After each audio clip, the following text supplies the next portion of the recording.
What up, B Squad? It is your boy JB, and I am here today, you guys, with the review for Love and Marriage Huntsville Season 6, Episode 14, you guys. And this episode is titled Kiuwhaaaat, with a lot of A's in it and a question mark at the end of it.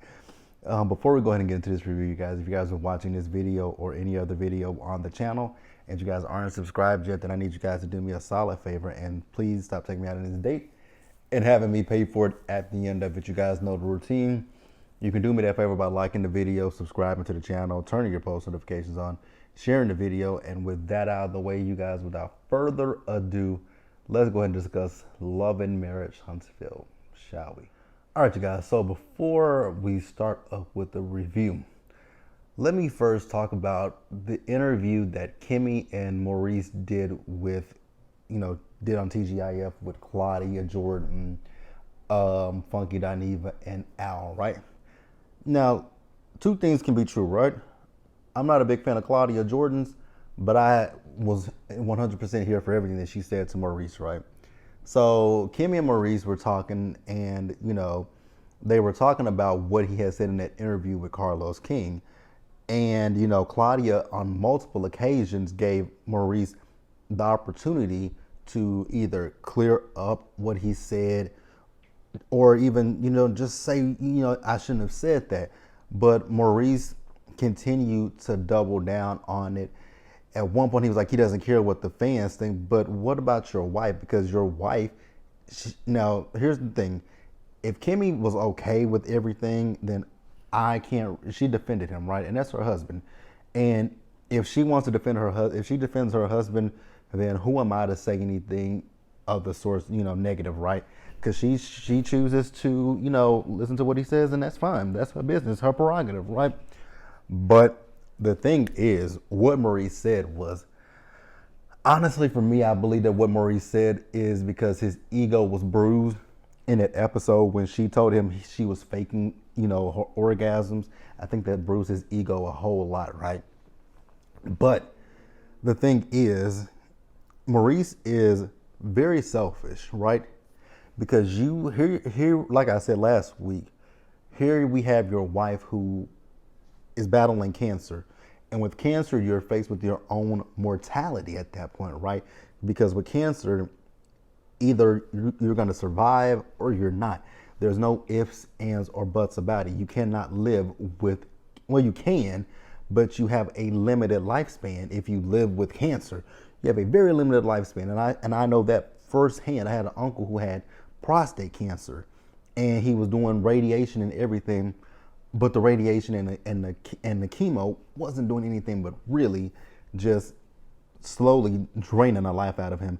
And over the time, I could literally see how my uncle just deteriorated. And so, yeah, it's very selfish. And then for you to say, for him to say he needs sex, you don't need sex, you want sex. If you need sex, like I said last week, you have a bigger problem that you need to look into. And, Kimmy was talking about the fact that she knows that her husband needs sex, and she knew that when she got married with him that she didn't want him to go any longer than 7 days without sex. But, she made the conscious decision to do it with him, right?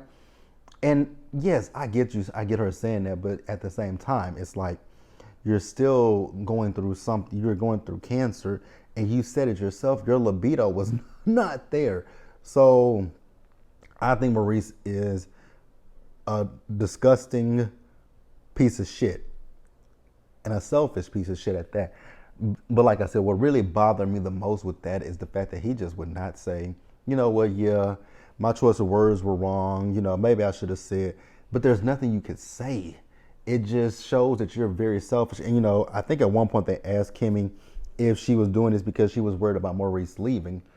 Here's the thing. If he wants to leave while you're going through cancer because you can't give him sex, let him go. Like, throw him back to the streets from which he came from. Like, I don't know if Maurice thinks he's a prize or what, but you're not. Like, literally, Maurice is not a prize. And for quite some time, I always thought that Maurice was, the one Scott brother who was different from his other brothers. But no, he's not. He's the same person that Marceau is. He's the same person that Mark is, right? They are all just chauvinistic, ego-driven men. And I ain't got much to say about it. Like I said on Twitter yesterday when I saw it, if Kimmy is okay with it, then I am not going to be upset. I'm not going to be mad. I'm not going to say anything negative about Kimmy. I don't really, it's her marriage. For me, that would just be a deal breaker, because that would show a lack of emotion. That would show a lack of sensitivity, because she clearly protected him in this interview, but you're not doing anything to protect your wife. You do absolutely nothing to protect her, right? Even in this episode, let's go ahead and talk about the episode. Another reason why I say Maurice doesn't protect Kimmy. Because for years, so many people on social media has called your wife a side chick, and you have never once come to the aid or the defense of your wife and said, no, you guys got it all wrong. Me and Kimmy did not get together when me and Kyle were still married. We got together after we got divorced, or whenever you got together. You have never once come out and defended your wife, and I think that you do her a complete disservice. So this episode, we pick up with Kimmy and Kiowa, right? And Kimmy says it doesn't bother her, the things that have been said, but I think it does bother Kimmy. I think what it is with Kimmy is the fact that Kimmy seems like she kind of reminds me of myself, right? I don't let things bother me, but then the things that do bother me, I tie them up in a little bow and I throw them to the back, like you throw them in a closet and you just never look at it again, right? But then one day you go into that closet and you open it up and there it is. And it's like, oh, I did tuck that back there. I forgot about that, right? So I get what Kyle was saying too. Kyle can't control what people are saying about Kimmy on social media, right? But the thing with Kiowa is you've contributed to some of the fodder on social media, right? The season 1 reunion, you came to the reunion and you made your implications. When you had that scene with Letitia, you basically insinuated that Kimmy was a side chick, right? So you've implicated it. So why can't you say, you know what, I may have said some things and it may have been the implication. Maybe I was upset. Maybe I was still, a little upset about my relationship. Whatever it was, just take a little bit of ownership and accountability and say, you know what, I did play a part in this, and for that, I apologize. But what Kiowa kept saying was, if I did this, if I did that. It's one of those if but apologies. And I've told you guys plenty of times how I feel about those if but apologies. I don't like them because that's not an apology. You cannot start an apology with if or but. The only thing you say is, because if someone is coming to you and telling you you've wronged them, you've made me feel this way, you've done this, you've done that to me, it's not no if to it. They're telling you, hey, you hurt my feelings. Hey, you said something that affected me, or da-da-da-da-da, right? So when the person tells you specifically what they've done, your apology to them needs to be, you know what, since you're telling me that hurt your feelings or it did this to you, it's my sincere apology. It wasn't my intention to hurt you or make you feel any type of way. So for that, I apologize. But, Kimmy accepted the apology, even though it was one of those if apologies. Kimmy accepted it. So if Kimmy accepts it, I'm going to let it go, right? It ain't got nothing to do with me. And I guess she and Kaya will going to work on, being better with each other, right? So yeah, if Kimmy is cool with it, then I'm cool with it. I ain't got much else to say about it. So what I will say is, you guys, this episode, it wasn't a lot that happened in this episode. So there was a scene with Maurice. I can't tell you guys what happened in that scene with Maurice and Maurice Jr. I know that they were playing basketball. I believe they were talking about his chores and everything. And I know he asked him how he felt about the conversation with Kiowa. I think he's tired of that conversation because I think it's repetitive for him at this point. If that was the gist of the conversation, please let me know down in the conversation, guys. Because when I was watching this episode this morning, I saw Maurice and him on the screen. I was like, okay, yep, you know what? Time to close my eyes. And I went to sleep. And I didn't wake up until the commercial break was over. Actually, I woke up when I heard coming up. That's when I, got my remote and I fast forwarded because I was just like, I just don't want to listen to anything that Maurice said. And that was really more so because of what he said what he said or lack thereof of what he said in that interview with Claudia them. So whatever Maurice said, I don't care. You guys can fill in the blanks in the comment section if you choose to. I really honestly don't care. For me going forward with Maurice for the rest of this season, I can do without even seeing him, speaking about him. He's you know, what I will say about Maurice is, for me, Maurice seems like now a wolf in sheep's clothing, because for years people have talked about Marceau is this, Marceau is that, Mark is this, Mark is that. But we've also always thought that Maurice was the good one, and he was just a wolf in sheep's clothing. But yeah, that's it, you guys. Like I said, if you guys want to talk about what he had the conversation with his son, you can do it in the comments. But let's pause here and move forward. All right, guys. So the next scene that I was kind of confused about was Courtney. So Courtney went to go see his mother, right? So he was telling his mom about, him and Stormy, how Stormy wants to have more kids. But when it comes down to the conversation with Stormy talking about kids, he just shuts it down. And here's my thing. I do get him. I do get where he's coming from, in the sense that, when she was pregnant with her son Chess, that she lost a lot of blood during labor. I get that. That's insane. That would be scary, right? To see your wife hemorrhaging while she's giving birth, right? And that's something, and with black women, we know how it goes when it comes to black women and medical care when they are having babies. We know how that is, right? So I definitely get I get his fear, but I don't understand him when it comes to the fact of not wanting a surrogate. If you guys can afford a surrogate, then why not do it? Especially if you guys want more children. Then in this conversation, this was where the conversation really kind of threw me for a loop, was when he was talking about, being a single parent or not wanting to be a single parent. And I was just kind of confused. I was like, why? Is there some, I felt like we were missing something in that conversation, because I'm like, how do we go from a surrogate to you not wanting you to be a single father, and you not wanting Stormy to be a single mother? I was so confused. I was like, huh? I was puzzled by that scene. It just didn't make a whole lot of sense to me. But if you guys understood how it went that far, let me know in the comment section, you guys, and we can definitely talk about it in the comments. So next up, let's talk about Stormy. So Stormy met up with Mel, right? Now, you guys know I am not the biggest Mel fan. I don't dislike Mel, but there are times where Mel does things that I don't like. In this particular scene, when she came in, this was it. I don't like that whole, when Mel comes in, sometimes she comes in and she's very affected and very fake. And that's how it was with Stormy, right? So they sat down and they started talking, and Melody brought up the situation with Miss Betty. And honestly, with the situation with Miss Betty, I'm on Mel's side with this, because I get it. Melody has come out of a situation with Miss Wanda and her curls and Letitia, so she doesn't want to go through another situation like that. And I got that.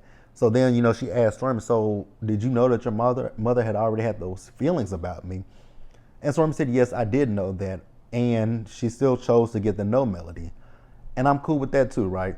My mom, I can't control my mom. I can't tell my mom how to, because she said, my mama didn't like Courtney. She got an issue with her sister and other people, right? Now, if your mama got an issue with everybody that she meets, it ain't the people that's around. It ain't the people. It's your mama. Your mama need to go sit down with somebody, because if your mama has an issue with everyone she meets, and I think I'm looking at it from a different angle. I think what it is she wants to be the only person that has Stormy's attention. I feel like that's what it is. I feel like she doesn't want anybody else to be around Stormy but her. But that's not healthy at all. So they then, so they talked about that and they moved forward. So then, they agreed to be cordial with each other, right?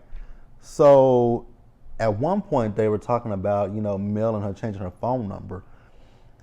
Now, this situation with Mel and her phone number, she was being, like Stormy said in her interview, She was being passive aggressive as fuck. Like, she really was being passive aggressive. And I was just like, that's the other thing about Mel that I can't stand. The passive aggressiveness. It's like, if you got an issue, just say what it is. If you say, hey, when she brought up the phone number, be like, girl, I changed my number and I don't want to give it to you. We ain't cool. We're surface level friends. You ain't my best friend. You ain't somebody that I call every day. So I didn't feel the need to give you my damn number. It is what the fuck it is. I would respect Melody a whole hell of a lot more if she said that. But hey, they gonna move forward and I guess they'll be okay. I don't know. So let's pause here, you guys, and move forward. And actually, we're gonna wrap up this episode, you guys. So you guys, we get to the venue that Tisha's having a Black Business Expo at. I really want her to, I know it's probably where she came from, her vernacular, because there are certain words, I'm from Texas and I'm country as hell. And there are certain words that I probably say all wrong and I can't, I know there are some words that I can't say. Let me think of one word that me and my family, I know there's one, because I just said it last week. And I can't think of the word right now, but there is one word that I feel like I think me and a lot of people in Texas say wrong, but I can't remember what the word was. It's gonna come to me as soon as I finish this video. It's gonna come to me as soon as I finish this video. I know it is. And it's a word that I use quite often, but I think I say it wrong. And I was gonna add, never mind. It is what it is, right? But yeah, we're getting ready for the Black Business Expo. So everybody shows up. Now, what I will say though, Letitia, did y'all see Letitia in them jeans? Baby, the booty was sitting. I was like, okay, Letitia, I didn't know you had that kind. I didn't know you had cakes like that. Like, okay, Letitia, you looking good, girl. And no disrespect to Marcel, but she did look good, right? And even Martell noticed. I was like, of course Martell would notice her ass, because she looked good. She looks damn good. So everyone shows up, and Letitia lets everybody know that Melody is not going to be participating, right? And mostly it's because of Martell. He feels like they should be able to work together. No, sir. No. After all the BS that you've done, yeah, I wouldn't want to be in any vicinity with you. Like, absolutely not. So Letitia lets everybody know that since Melody is out, Stormy is in. And I'm like, okay, cool. Now, what I will say about the Black Business Expo is when I saw the setup, I was like, what is this? I thought the Black Business Expo was like a panel of people who would be speaking to the community. Because that when I saw them in, I'm like, that does not look like what I thought it was going to be. Because yes, they have vendors there that'll be selling things, and I was just like, I get that part, but I really thought that this expo was supposed to be, y'all imparting your words of wisdom and your business expertise and advice onto, upcoming entrepreneurs and whatnot. I have a quick question though. What the hell is Martell doing there? I just really want to know that. Everybody else has businesses. What does Martell have? And don't mention that incest wine. Give me something besides incest. What does Martell have? He can't pass a builder's license. He can't get his builder's license. Speaking of which, does he have that license yet? But yeah, why is Martell there? I understand why Kimmy's there. She's a nurse. I understand why Maurice is there, an attorney. And they have businesses together. I understand why Marceau and Letitia are there. They have Black. They have Sculpt. They have chocolate in a bottle. I get why they're there. I get why Stormy's there. She has Cannabis Beauty. But Martell, I wouldn't take any advice from Martell as far as business. What could Martell teach me about business? Oh, how to lose it all. Like, really, I'm sorry. I just would not take any business advice from Martell. If I'm taking any business advice from someone that was aligned with Martell, it would be Melody. I would take business advice from Melody, right? So when we get to the expo, I just have a real quick question, because and this is no slight, no shade to Tisha them, but when you looked at the expo, it looked like it was planned last minute, but I know that they weren't, because why did y'all have folding tables? That was my confusion. Why did y'all have the folding tables? This didn't look like a professional setup. I'm so sorry, just say it. It looked janky and bootleg, right? Because I've been to, I've been fan like expos, right? And they don't have those. Sometimes they may have tables, but not no damn folding picnic table. It just looked like they planned it the day before. Like y'all didn't go there the day before and say, okay, this should be here, this should be like, it just didn't give what I think that they thought it was supposed to give. But it is what it is, you guys. The only person who I will say went out and decorated is Stormy. That is the type of presentation that I would be expecting. Not no folding tables. Like, I would expect a big decorative experience, right, where it looks like y'all really came together and said, let's effectively plan this out. Not no picnic tables and no folding tables. But it is what it is. I'm not gonna harp on it, right? So Marceau saw not Kimmy, but Stormy stuff, right? And so he asked Letitia, did she pay? And Letitia was like, no, she didn't ask her to, right? Or something like that. So he said, well, let's go ask her. She said, you can go ask her, because and I'm so happy that Letitia told him that is tacky. It absolutely is tacky. To ask this girl for $100 the day of, I would never work with Marceau ever again. Wouldn't be for me. But that's really all I got for this episode, you guys. It wasn't a whole lot to it. But let me know what you guys thought about it down in the comment section below. Please subscribe to the channel. Turn your post notifications on. Share the video, you guys. And until the next time, stay safe. Take care of yourselves, you guys. Wash your hands. Be blessed. And I'll see you guys in the next one. So I'll see you guys later on tonight for Real Housewives of Atlanta.